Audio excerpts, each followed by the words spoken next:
Quando eu era mais jovem, eu achava que nada fazia sentido, e não ter nenhuma grande convicção existencial, transcendental, ideológica, me deixava profundamente angustiado. E de certa maneira isso fazia sentido. Como eu não acreditava em nada com muita convicção, eu sentia que algo estava estranho, algo estava quebrado em mim. Era uma espécie de perda que rompia necessidades essenciais minhas, como necessidade de conexão humana e uma necessidade de pertencimento. Muitos acreditam que nós temos uma espécie de alma que mesmo depois de nossa morte sobrevive e de alguma maneira misteriosa vai para outro corpo ou para outra dimensão eterna. Eu com certeza não sou uma dessas pessoas. Desde jovem eu fui bastante cético. Como pode Deus ser onipotente, onibenevolente e onisciente e dar livre-arbítrio pra gente? Isso quer dizer que ele não é onibenevolente, porque livre-arbítrio é uma desgraça. Como é que pode um negócio desse? Mas eu sou um daqueles céticos que no fundo queria acreditar em algo, mas até agora nenhum argumento ou experiência me convenceu. E olha que eu quase morri num acidente de carro. Na semana passada fui dar uma volta de carro e acabei dando 7. E já tive experiências que talvez levassem outras pessoas a acreditarem em milagres ou na intervenção de um Deus benevolente, barbudo, branco e com traços estranhamente europeus. Acho que o dogma que envolve os sistemas de crença me afastam totalmente de qualquer religião, pois envolvem muitas tradições que são arbitrárias, sem sentido e muitas vezes até injustas, que se sustentam na tradição, se sustenta na autoridade e não na plausibilidade. E até agora eu sigo esperando algo para acreditar. Para mim, nada do que passei é de uma natureza transcendental, né? Nada transcende uma experiência material. Assim como o filósofo da ciência e físico, morreu em 2020, o argentino Mário Bunge, eu acredito que boa parte das coisas que existem são matéria, né? Fora algumas coisas bem específicas, né? Que vão para uma natureza muito pequena. É real tudo aquilo que muda. Isso pode gerar confusão na cabeça das pessoas. Ora porra, como assim você é materialista? Você é uma pessoa fútil, que só liga para coisas materiais? Você só quer acumular bens e dinheiro, seus Jeff Bezos? Quando alguém fala algo dessa natureza, do materialismo, notamos que existe uma espécie de confusão. Ser materialista não significa ter muitos bens materiais. Não tem a ver com bem material. Ser materialista só quer dizer que você dispensa explicações e causas transcendentais, religiosas, mitológicas, metafísicas para dar sentido à realidade. Pelo menos para explicar alguns fenômenos da realidade. Então, tanto um biólogo hipermaterialista como o Richard Dawkins, quanto um marxista como o Hobsbawm, podem se considerar materialistas, mas por motivos diferentes e talvez explicando partes da realidade diferentes com o materialismo. Na história de nossa espécie já utilizamos muitos mitos fundadores da realidade para explicar a natureza, né? Mas para mim hoje, né, ao meu ver, todos esses mitos de criação, inclusive os que a gente usa na cosmogonia cristã, por exemplo, são dispensáveis. A ciência, embora não tenha descoberto um monte de coisa, dá explicações de longe melhores, né, para mim. Inclusive, tem um livro muito interessante chamado Despertar, Espiritualidade para Pessoas Sem Religião, do Sam Harris, que ele traz que o ato da espiritualidade, né, espiritualidade sendo entendida de uma maneira saganista, né, de Carl Sagan, espiritualidade no sentido de pensar a realidade das coisas, da matéria fina, né? Pensar sobre a religião, pensar sobre questões depois da vida, né? Não está confinado a pessoas religiosas. Meditação, por exemplo, para o Sam Harris, pode ser uma fonte profunda de espiritualidade, assim como o uso de psicodélicos, né? Como o MDMA ou a psilocibina, né, que são conhecidos aí por levar a viagens muito doidas, que alguns poderiam considerar transcendentais. Então eu me considero materialista e para mim é bem pouco provável que exista algo como alma ou como espírito. Não existe, para mim, nenhuma evidência plausível para essas coisas hoje em dia na ciência. Os avanços da física, da química, da medicina, da biologia não apontam para nada parecido como alma, ou como ki, ou como energia vital, como os sistemas de crença, tinham previsto muito tempo atrás. E talvez essas coisas, essa energia, esse espírito, venha à tona no futuro, mas me parece também bem pouco provável e hoje para mim não tem uma evidência muito plausível para acreditar nessas coisas. Então, como não existe alma e espírito, para mim, tampouco existirá uma ressurreição. Né? Como eu não vou ter alma, eu não vou reviver, porque minha alma nem existe para mim. Né? Não vai ter outra vida. E dessa maneira, para mim, esta vida que estou agora, né, esse espaço de tempo que estou falando para essa câmera, com esse ring light, com esse computer aqui na minha frente, fazendo essas coisas com a mão, é a única vida que eu tenho. Né? Eu só tenho essa chance. Então eu não posso passar vergonha. Se eu não fizer tudo que quero fazer nesta vida, neste intervalo de tempo, eu acho que não terei outra chance. Entretanto, convenhamos que essa é uma ideia um tanto quanto radical para algumas pessoas, né? E pode ser um pouco desafiadora também, né? E pode levar a pensamentos angustiantes. Por exemplo, e se eu morrer? Tive um acidente de carro na semana passada, quase morri. E aí? E as pessoas que morrem? Jovem, crianças, bebês? Foda, né? E essas coisas, né, nos deixam angustiados, né? E de fato seria muito legal se existisse outras vidas. E eu espero que exista mesmo, né? Que eu esteja errado e que vocês que acreditam nessas coisas, né? Vida depois da vida, paz, felicidade eterna, tomara que tenha mesmo. Mas eu acho que não tem. Eu acho bem pouco provável. Mas tomara que tenha, né? Como tem aquela frase, né? O sonho do pessimista é que ele esteja errado. Embora eu não me considere pessimista. Mas encarar essa injustiça cósmica, o fato de que muitos vão ter uma vida horrível, como o caso daquela personagem do livro O Peso do Pássaro Morto, né, que tem uma vida tão triste e desgraçada que nem parece de verdade, né, parece mentira. Né, quando a gente leva em conta a fome, a guerra, né, todas essas desgraças aí, isso gera na gente uma sensação de medo, de desespero em face de todos nós termos apenas uma vida. E eu já senti essa angústia, né? E sinto até hoje.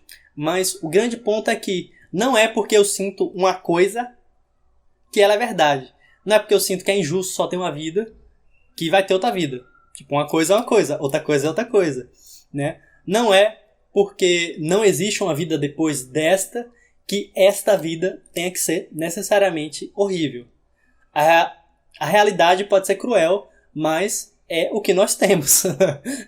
A realidade não existe para nos satisfazer. A gente é apenas uma espécie ridícula e miserável dentro das espécies que existem, e seres vivos são apenas um pequeno recorte de tudo que existe. Né? Então a realidade não existe para nos satisfazer. É nós que existimos no tempo. Nós que temos que nos adaptar à natureza, né? Não a natureza que tem que se adaptar aos desejos desse primata que acha que sabe alguma coisa. E o mais cômico é que mesmo com tanta desgraça assim, a vida pode ser maravilhosa. Existem muitas coisas que fiz e faço que tornam viver muito da hora. Existem pessoas que eu amo e me agrada compartilhar um breve intervalo de tempo com elas nessa existência. Existem muitas coisas para fazer, muitas coisas para aprender e muita gente para ajudar. E eu estou aprendendo habilidades novas, lendo pensadores diferentes, ajudando pessoas que estão precisando de ajuda agora, não em outra vida. Né? Eu estou falando com as pessoas, eu estou jogando com meus amigos online, meus amigos do Ceará, de Irecê, de Curitiba, do Brasil todo. E todas essas coisas me enchem, né, de esperança e de alegria. Faz sentido eu ficar desesperado com a possibilidade de outra vida não existir. Principalmente se esta vida for muito boa. Porque quando a vida é boa, você não quer que ela acabe. Quando a vida é boa, a morte é horrível, já diria o Clóvis de Barros Filho. Mas as coisas acabam. Essa é a natureza da realidade, desculpa, né? Existe muito para se fazer, muito para aprender e muitas coisas para ajudar. E isso é muito empolgante. Embora acabe, porque as coisas são assim, me desculpe, né? Sem céu, nem paraíso, nem depois. Essa realidade já basta, né? Basta um pouquinho de curiosidade, né? Isso aí nesse aspecto, mais uma criança do que um adulto. Porque a criança vive radicalmente, né? Sem céu, nem inferno, ela tá lá vivendo, sempre tem algo para fazer. E pra gente pode ser assim, né? Também, essa ideia é meio nietzschiana, né? Eu, por exemplo, até agora eu nunca li a teoria da complexidade de Gamorran. Eu não li os livros do Chomsky sobre linguagem. Eu não joguei Cyberpunk 2077. Eu ainda não li Educação Sentimental do Flaubert. Eu não li Olhos d'Água da Evaristo. Eu nunca saí do Nordeste. Eu nunca participei de uma campanha para fazer sopas para moradores de rua que estão com fome, né, para pessoas em situação de rua, nem para dar cobertores para ele. Então existem muitas coisas para fazer antes de morrer. Isso me anima, mesmo não tendo outra vida, sabe? Então, existem muitos problemas, é claro, como eu venho falando até aqui, e tem problemas sérios, né? Tipo, fascismo. Pode acabar com o mundo, cara. As pessoas estão aí caindo no canto da sereia do fascismo no mundo. E no Brasil não é diferente, né? Pode cair uma bomba nuclear, a qualquer momento. Sabe? Tem um líder que ficou maluco e olha no que deu. Pode ter um colapso ambiental. A gente subir 2 graus, a gente vai ser um efeito dominó da desgraça. A concentração de renda é muito grande, né? Isso gera muitos problemas. Isso é muito estranho e é injusto que exista luxo e bilionários enquanto pessoas estejam bebendo água de esgoto e não tenham comida. Mas deixa eu falar algo. Uma coisa não exclui a outra. Tudo acontece de uma vez. Existem coisas horríveis, ao mesmo tempo que existem coisas maravilhosas. Antes de estar vivo, bilhões de anos atrás, já tinha coisas que existiam. E eu não senti nada em relação a esses 12 bilhões de anos aí que existiram. E provavelmente bilhões de anos existirão no futuro. E eu não estarei mais vivo. Eu não existirei mais. Eu não terei mais sistema nervoso para perceber as coisas. Então eu sou grato por experimentar esse processo de vida, né? De poder me exercitar, beber água, conversar com os amigos de outros estados, jogar Cyberpunk, chorar diante da beleza e aprender. Mas para chegar nesse ponto em que eu entendi essas coisas, né, tanto intelectualmente, mas não só, também de maneira emocional, né, de maneira experiencial, para chegar nesse ponto foi duro, hein? Foi doloroso, foi de fuder, hein? Foi turbulento, foi caótico, foi doloroso. Mas essa aceitação, né, me levou a uma espécie de alívio. É claro que morrer parece uma merda, né? Parece terrível. Principalmente quando a vida é excelente. Mas eu acho que eu tô naquele ponto que o Gilberto Gil canta, né? Eu não tenho medo da morte, eu tenho medo de morrer. Essa música é muito boa, né? Que a morte a gente não tem mais nada pra sentir, né? Não tem coração, não tem sistema nervoso, aí já foi, né? Mas é isso. Diante dessa finitude, mas estar diante dessa finitude e aceitar ela fez com que a qualidade da minha vida melhorasse em níveis assim inexplicáveis, catastróficos. E talvez você seja assim como eu, né? Confuso em relação ao que é e ao que acredita. Porque hoje eu permaneço sem acreditar em nada com muita convicção. mas isso não me angustia tanto. E sobre esse processo, né, eu falo um pouco no meu livro sobre amendoins, solidão e o outro eu, porque justamente conta a história de um jovem que ele tem depressão severa, ele tem ideias assim, de se matar, e mesmo assim ele tem um pouco de esperança. Então ele faz uma lista de coisas que ele gosta de fazer e coisas para fazer antes de morrer. Porque ele acredita que também só tem essa vida. E talvez você que esteja nesse processo não precise passar por ele de maneira tão turbulenta como eu e muitas outras pessoas passaram, né? Ou talvez você também precise, né? Mas você não sabe que você precisa sofrer, então você vai sofrer mais do que você precisaria sofrer. Não sei se deu para entender isso, né? Mas não encarar esse negócio aí, né, de que aceitar que só tem uma vida, não aceitar isso só adia soluções possíveis. Então, às vezes é preciso você se apropriar da sua vida, mesmo ao custo de algum sofrimento, pois no fim o preço é sempre alto demais de não pertencer a si mesmo, né? Então, sobre esse meu livro, sobre Amendoim, Solidão, Outro Eu, é um pouco essa história, né? Uma pessoa que quer morrer, mas aí ele pensa, pô, tem umas coisas que eu quero fazer antes de morrer.